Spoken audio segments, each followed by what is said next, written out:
తృతీయాధ్యాయము మొదటి శ్లోకము కర్మయోగము. అర్జున ఉవాచ ధ్యాయసి చేత్ కర్మణస్తే మదా బుద్ధిర్జనార్దన తత్తు కిం కర్మణి ఘోరే మాం నియోజయసి కేశవ. అర్జున ఉవాచ అర్జునుడు పలికెను. ధ్యాయసి ప్రశస్తరము చేత్ అయినచో కర్మణ కామ్యకర్మము కంటెను తే నువ్వు మత భావించినచో బుద్ధి జనార్దన ఓ కృష్ణ తత్ కావున కిం ఎందుకు కర్మణి కర్మ మార్గమునందు ఘోరే భయంకరమైన మాం నన్ను నియోగించుచున్నావు కేశవ ఓ కృష్ణ. అర్జునుడు పలికెను.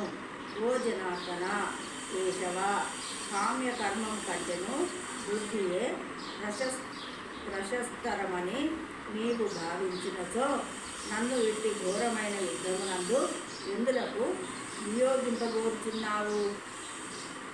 భాష్యం.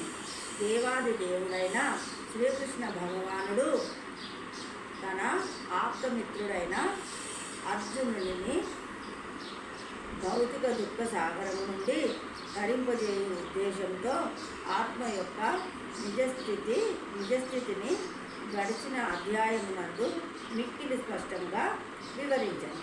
అందులో ఆత్మానుభూతి మార్గమైన బుద్ధి యోగము లేక కృష్ణ చైతన్యము ఆదేశింపబడినది. కొన్ని మార్లు కృష్ణ చైతన్యము జడత్వమని తప్పుగా భావింపబడును.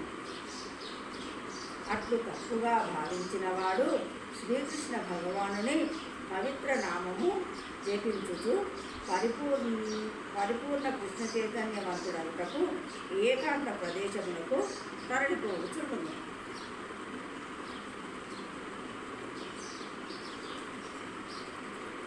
కానీ కృష్ణ చైతన్య తత్వమున సంపూర్ణ శిక్షణను పొందనిదే ఎవ్వరును ఏకాంత ప్రదేశమున కృష్ణనామం జపమును చేయుట వాంఛనీయము కాదు.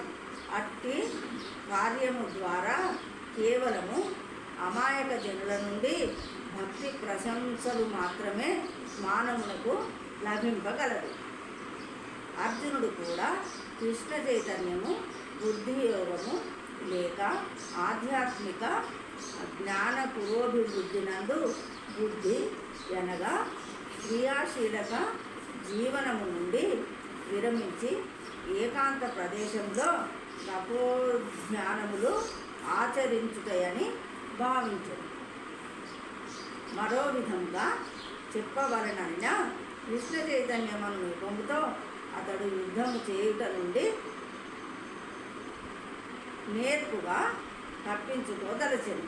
కానీ అతడు ఉత్తమ సాధకుని వలె అతడి విషయమును తన గురువైన శ్రీకృష్ణ భగవానునికి విన్నవించి ఉత్తమ మార్గమును గూర్చి అతన్ని ప్రశ్నించాడు. అర్జునుని ఈ ప్రశ్నకు సమాధానముగా శ్రీకృష్ణ భగవానుడు కర్మయోగను లేక కృష్ణ చైతన్యంతో చేయు కర్మ విధానమును గూర్చి ఈ తృతీయాధ్యాయమునందు విపులముగా వివరించారు. జై శ్రీకృష్ణ.